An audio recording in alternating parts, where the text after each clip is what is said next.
이게 피해자 이름을 앞에 갖다 대는데 이거는 조작의 주체가 국민의당이기 때문에 국민의당 조작 사건이요. 일단 제목부터 바꿔야 된다고 보고 이제 지금 모든 언론의 관심사는 단독범이냐, 공범이 있느냐, 지지자가 있느냐 이거에 꽂혀 있는데 그것도 물론 중요하죠. 중요한데 저는 주목하는 지점이 좀 다릅니다. 뭐냐면 5월 5일 날 기자회견을 하면서 당시 녹취록의 일부를 그때 공개를 했었어요. 대화 내용 일부를. 근데 그 중에서 저는 그때부터 이상했던 게 있었어요. 뭐냐면 당사자가 동생하고 녹음했다는 거잖아요. 근데 이유민 씨는 문준용 씨하고 일면식도 없는 사람인 거예요. 그렇죠. 파슨스에 가본 적도 없는 사람이고.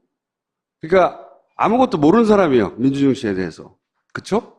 이제 그렇게 생각하고 당시에 녹취록 일부분을 다 같이 보자고요. 이런 얘기가 나와요. 2008년 9월부터 파슨 디자인 스쿨 대학원을 다닌 이 동료라고 이제 설명한단 말이죠. 기자회견 때. 물론 뭐 거짓말입니다만. 당시에는 이렇게 설명을 했어요. 이 시기는 정확하게 맞아요. 문준용 씨가 그때 다녔다는 시기. 이렇게 시작을 하는데, 이런 얘기를 합니다. 소속기관에 생겼으니 고용정보원이죠. 이력서의 한 줄을 채우고 나서 토플 학원 다니면서 놀러 다녔다. 그러니까 자기는 거기 공짜로 들어갔고 거의 아버지 백으로 토플 학원 등록해놓고 띠까띠까 다녔다는 거예요. 이 토플 학원을 다녔다는 건 공개된 정보가 아니에요. 생각해 보시면. 이력서에 토플 학원 담임 어디 쓰나요? 안 써요. 네. 그러니까 잘 아는 사이라는 인상을 주기 위해서 이 멘트를 한 거란 말이죠. 내가 들었는데 토플 학원 다녔다던데? 띠까띠까 하면서 이런 말 쓴 거예요. 근데 이건 제가 문준용 씨한테 직접 확인한 건데 본인은 토플 학원을 다닌 적이 있긴 있어요. 유학을 가려면 학원을 어디든 다니긴 하겠죠. 영어 성적이 필요하니까. 토플 학원을 다닐 수도 있고 토플을 독학할 수도 있고 영어를 잘할 수도 있죠. 그건 모르는 겁니다. 근데 제가 왜 그걸 주목했냐면 이 녹취기가 공개되고 나면 당연히 기자들은 반대로 이걸 가지고 문준용 씨 혹은 민주당 측에 확인하려고 할 거 아닙니까? 토플 학원 다닌 적 있어? 없대는데 여기서 깨지는 거예요, 그냥.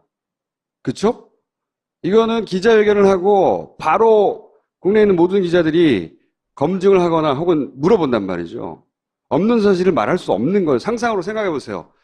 말하는 즉시 확인해서 아니라고 반론이 제기되면 그럼 바로 깨지는 거를 말하겠어요? 상상으로 안 다녔으면 어떡하지? 라고 생각되면 말할 수 없는 내용이에요, 실제로는. 다녔다는 사실 어떻게 알죠? 작은 일인데, 그리고 예를 들어서 에세이 혼자 다 한 걸로 썼다. 한마디로 말해서 실력도 없는데 거기 내는 에세이에다가 다 혼자 썼다. 이런 말이에요. 이것도 저는 확인해 봤어요. 물론 에세이가 있고. 근데 왜 이런 걸 자기는 이렇게 쓴 적이 없다고 하는데 문준용 씨는 왜 이렇게 썼을 것 같냐? 내가 물어봤어요. 그거는 이 미술 분야에서 보통 포트폴리오를 내고 그리고 그게 굉장히 중요하기 때문에 과장하는 경우가 종종 있는 게 요 분야에서의 특징이래요. 그러니까 그 추정은 이 분야에 대해서 잘 아는 사람인 것 같다. 다 이렇게 하진 않는다는 거예요. 당연히. 근데 왕왕 이런 게 문제가 되는 수가 있다. 그리고 제가 이제 특히 다른 것도 있지만 자잘한 거 특히 주목했던 부분이 이건데 수임인 수석인가 딸도 거의 동갑인데 그런 식으로 은행 꿀보직에 들어갔다고 지나가듯이 말을 해요. 여기서 이제 청와대 시절의 시민사회 수석 이 당시에 그러니까 문재인 대통령이 노무현 정부 시절에 청와대 근무할 때 같이 근무했던 시민사회 수석이 누구냐? 그러면서도 또래의 딸이 있고 그 딸이 은행에 간 사람이 누구냐? 이거 알 수 없는 정보잖아요. 그래서 내가 인터넷에서 검색해 봤어요. 이강철 전 수석을 의미하는 것 같아요. 이강철 전 수석은 인터뷰를 한 번 한 적이 있어요. 언론에. 2009년일 겁니다. 2009년에 본인이 이제 35년간 민청학년 사건으로 엮인 적이 있어요. 근데 그걸 무죄 판결을 그때 받았거든요. 그게 2009년인가 그래요. 그러면서 기자들이 전화를 합니다. 무죄를 받았으니까 35년 만에. 무죄 받은 것에 대해서 소감을 물으니까 막 기쁘다 이런 얘기 하면서 딸도 결혼하는데 은행 다니던 딸이 결혼한다는 한 문장을 말하는 게 있어요. 이강철 전 수석은 문재인 대통령과 형님 동생 하는 정도의 사이. 그러니까 직장 동료인데 아마도 과거에 이 민초항쟁 사건의 이런 민주화운동 인연으로 해서 아는 사이였던 것 같아요. 나도 몰라 자세히는. 그래서 물어봤어. 문준용 씨한테. 여기서 시민사회 수석이 누구를 지명하지 않느냐? 모른다. 그럼 이강철 시민사회 수석을 아느냐? 모른다. 이강철 시민사회 수석에게 딸이 있다는 걸 아느냐? 모른다. 딸이 은행을 다니는 걸 아느냐? 모른다.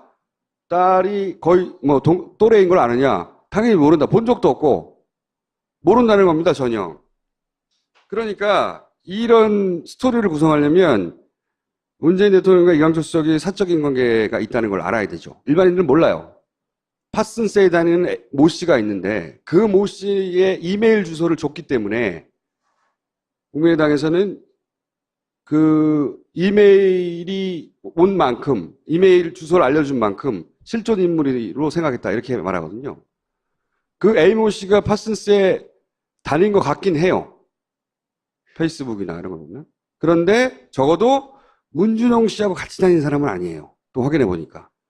문준용 씨하고는 자기하고 같이 그 대학원에 들어간 사람 한국 사람 6명인데 그중에 김 씨는 없다. 김모 씨거든요. 나중에 그러니까, 문준용 씨 친구가 얘기를 했었죠. 그렇죠. 6명이라고 얘기했고 이 사람은 아닌 것 같다. 당사자는 나밖에 없는데 나는 얘기한 적 없다 이렇게 그렇죠. 얘기를 했죠. 조건에 맞는 사람. 그때 김 씨라는 말이 안 나왔어요.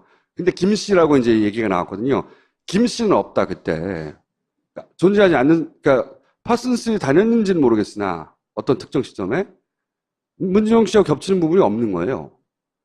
이게 이유미 씨가 자 그러면은 문준용 씨를 엿먹이기 위해서 내가 상상으로 뭔가 대화록을 만들어내야지 한다고 만들어진 내용들이 아닙니다. 이게 그러니까 이유미 씨 혼자서 알 수 없는 혼자서 알 정보들로 수 없다는 거죠. 음. 이 소스, 그러니까 대화록을 만들기 위한 소스는 누군가 제공했어야 한다는 겁니다.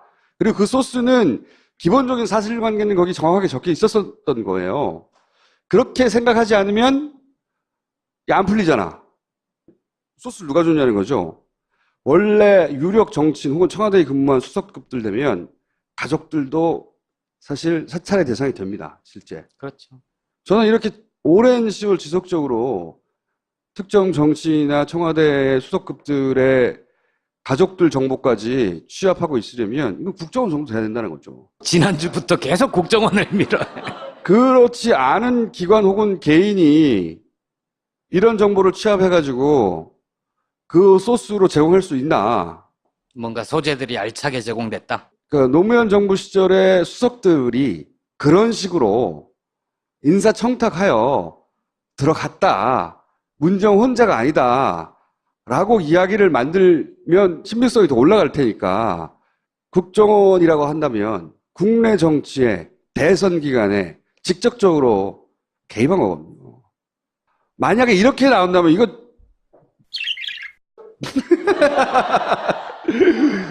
그래서 저는 이 제목에 주목해야 된다고 본다는 겁니다. 그 제보를 굳이 자유한국당에 갖다 주지 않고 국민의당을 통해서 제기하게 했다. 자유한국당에 이게 안 갔다는 보장은 없죠. 자유한국당도 문준용 씨에 대해서 여러 가지 얘기를 많이 했으니까. 그러면 이제 국정원 적이라고 하고 국정원 적이다. 그게 어디까지 올라간 거예요? 이유미 단독 아니면 이준서 최고위원 그건 아니면 모르겠어요. 그 이상? 그건 그 당의 국정원하고 되게 친한 분 한 분 계시잖아요. 글쎄요. 저는 이게 한 가지 의심스러운 점은 뭐냐면요. 뭐 혼자 했을 수도 있어요. 혼자 하기에는 나 혼자 할 테니 국정원 자료 좀 줘봐. 이거 말이 안 되잖아요. 그러니까 뭐 국정원 자료인지 모른 채 그 당에 굴러다니고 있는 정보, 소위 검증단에서 오늘 뭐 확보해서 혼자서 했다라고 그렇게 얘기가 나올지 모르겠는데 제가 좀 이상하다고 생각하는 건 이 조작을 선수가 개입했다고 보기에는 엉성해. 예. 엉성해요. 네. 조악해요. 그리고 당의 공식 라인이 쭉쭉쭉쭉 해서 했다고 보기에도 굉장히 조악해요. 왜 조악하다고 생각하냐면 이게 선거가 끝난 이후에도 문제가 될 소지가 너무 많거든요. 이게 근데 문제가 됐다 치면 당사자는 제가 보기엔 빼도 박도 못하게 거의 한 3년 정도는 징역이 떨어질 일이에요. 근데 당사자들 얘기에서도 나오는데 대체로 그동안 대선이 끝나면 승자의 아량 해가지고 고소고발 사건은 안 다 그런 무마된 경우가 많아요. 그렇죠. 네. 대부분은 그렇지만 아주 치명적인 건 안 그런 그걸 기대했을 수도 정봉주 있어요. 보세요. 정봉주. 그럼 미운털이 박힌 거죠. 그러니까 이거는 제가 보기에는 3년, 4년 갑니다. 그냥 갑니다. 이 관련법에 제가 아주 아주 시달린 사람이거든요. 가요. 이거는 그거보다 좀 더 심한 단계죠, 이건. 제가 한 거하고 비교할 수도 없죠. 네. 이건 뭐 자작해가지고. 그리고 이때까지 우리 정치사에서 당 내에서 이렇게 스스로 당의 선수가 직접 조정하는 경우는 없어요.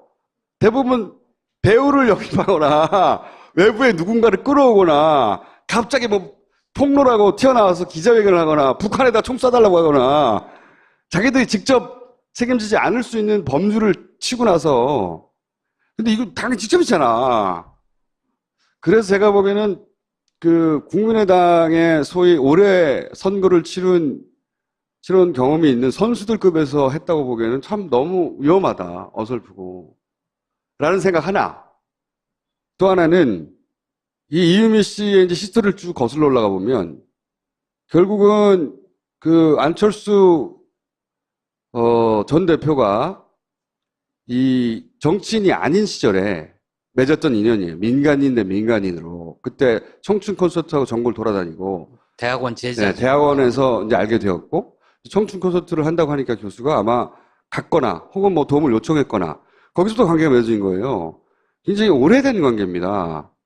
그러니까 정치인이 되기 전에 맺었던 믿을 수 있는 관계죠.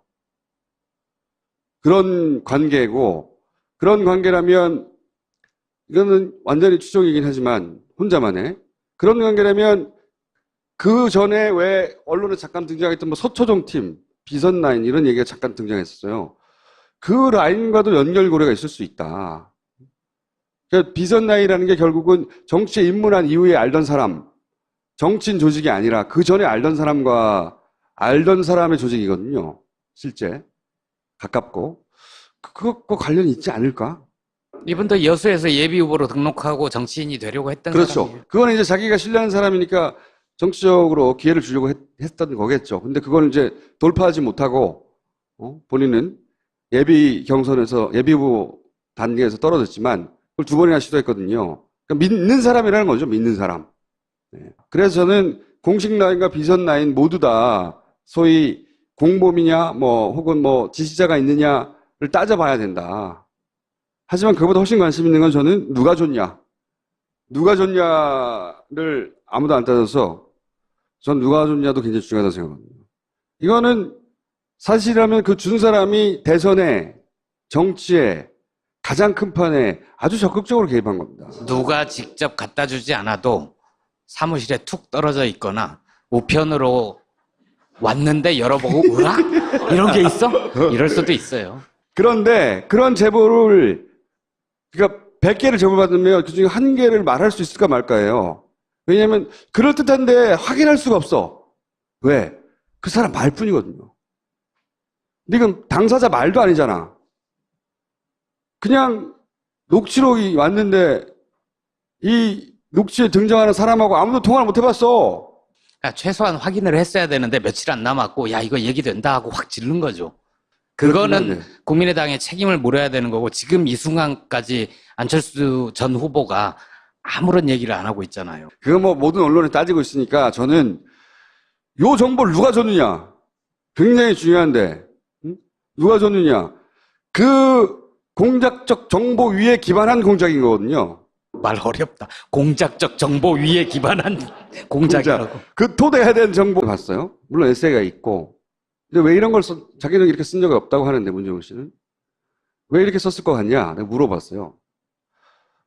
그거는 이 미술 분야에서 보통 포트폴리오를 내고 그리고 그게 굉장히 중요하기 때문에 과장하는 경우가 종종 있는 게 요 분야에서의 특징이래요. 그러니까 그 추정은 이 분야에 대해서 잘 아는 사람인 것 같다. 다 이렇게 하진 않는다는 거예요. 당연히. 근데 왕왕 이런 게 문제가 되는 수가 있다. 그리고 제가 이제 특히 다른 것도 있지만 자잘한 거, 특히 주목했던 부분이 이건데, 수이민 수석인가 딸도 거의 동갑인데 그런 식으로 은행 꿀보직에 들어갔다고 지나가듯이 말을 해요. 여기서 이제 청와대 시절에 시민사회 수석, 이 당시에, 그러니까 문재인 대통령이 노무현 정부 시절에 청와대 근무할 때 같이 근무했던 시민사회 수석이 누구냐? 그러면서도,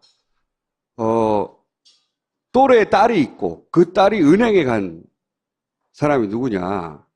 이거 알 수 없는 정보잖아요. 그래서 내가 인터넷 검색해 봤어요. 이강철 전 수석을 의미하는 것 같아요. 이강철 전 수석은 인터뷰를 한 번 한 적이 있어요. 언론에. 2009년인가? 2009년일 겁니다. 2009년에 본인이 이제 35년간 민청학년 사건으로 엮인 적이 있어요. 근데 그걸 무죄 판결을 그때 받았거든요. 그게 2009년인가 그래요. 그러면서 기자들이 전화를 합니다. 무죄를 받았으니까 35년 만에. 무죄 받은 것에 대해서 소감을 물으니까 막 기쁘다 이런 얘기 하면서 딸도 결혼하는데 은행 다니던 딸이 결혼한다는 한 문장을 말하는 게 있어요. 이강철 전 수석은 문재인 대통령과 형님 동생 하는 정도의 사이. 그러니까 직장 동료인데 아마도 과거에 이 민청학년 사건의 이런 민주화운동 인연으로 해서 아는 사이였던 것 같아요. 나도 몰라 자세히는. 그래서 물어봤어. 문준용 씨한테.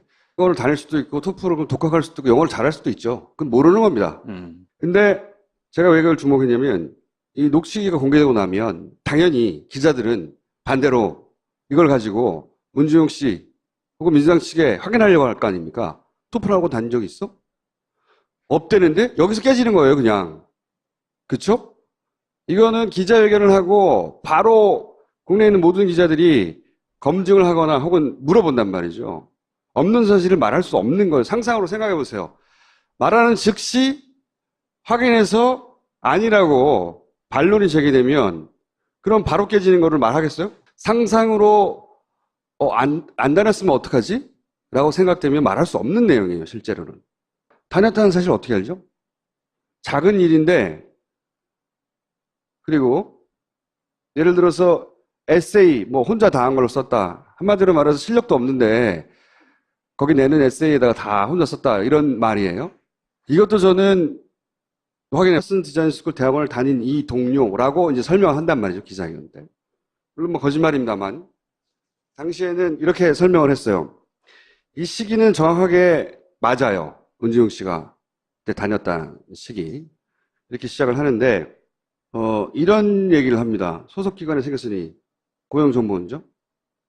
이력서의 한줄을 채우고 나서 토플 학원 다니면서 놀러 다녔다. 그러니까 자기는 거기 공짜로 들어갔고 거의 아버지 백으로 토플 학원 등록해놓고 띠까띠까 다녔다는 거예요. 이 토플 학원을 다녔다는 건 공개된 정보가 아니에요. 생각해 보시면.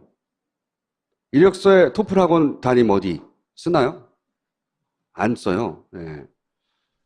그러니까 잘 아는 사이라는 인상을 주기 위해서 이 멘트를 한 거란 말이죠. 내가 들었는데 토플 학원 다녔다던데? 띠까띠까 하면서 이런 말 쓴 거예요.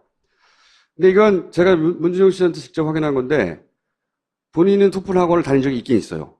유학을 가려면 학원을 어디든 다니긴 하겠죠. 영어 성적이 필요하니까. 토플 학원, 이게 피해자 이름을 앞에 갖다 대는데 이거는 조작의 주체가 국민의당이기 때문에 국민의당 조작 사건이요. 일단 제목부터 바꿔야 된다고 보고 이제 지금 모든 언론의 관심사는 단독범이냐, 공범이 있느냐, 지지자가 있느냐 이거에 꽂혀 있는데 그것도 물론 중요하죠. 중요한데 저는 주목하는 지점이 좀 다릅니다. 뭐냐면 5월 5일 날 기자회견을 하면서 당시 녹취록의 일부를 그때 공개를 했었어요. 대화 내용 일부를. 근데 그 중에서 저는 그때부터 이상했던 게 있었어요. 뭐냐면 당사자가 동생하고 녹음했다는 거잖아요. 근데 이유민 씨는 문준용 씨하고 일면식도 없는 사람인 거예요. 그렇죠. 파슨스에 가본 적도 없는 사람이고. 그러니까 아무것도 모르는 사람이에요. 민준용 씨에 대해서. 그쵸? 이제 그렇게 생각하고 당시의 녹취록 일부분을 다 같이 보자고요. 이런 얘기가 나와요. 2008년 9월부터